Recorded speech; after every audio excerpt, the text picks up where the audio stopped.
प्रत्येक व्यक्तीला बरेच ऋण असतात. एक असतं मातृपितृ ऋण, एक असतं ऋषी ऋण, एक असतं सहकार्यांचं मित्रमंडळींचं ऋण, आणि सगळ्यात महत्त्वाचं आणि मोठं देव ऋण.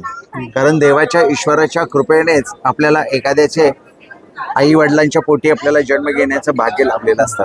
मग त्या पूर्वजांचं आणि त्या पितरांचं ऋण हे आपण मागच्या जन्माचं घेऊन आलेलं असतो, किंवा मागच्या जन्मी जर आपण एखादं दुष्कृत्य आपल्या हातून घडलं असेल तर ते मोठं ऋण आपल्या अंगावरती येतं, आणि आपल्याला ते नेमकं आता विसर पडल्यामुळे आपण नेमकं कोणाचं ऋण फेडायचं आहे हे माहीत नसतं.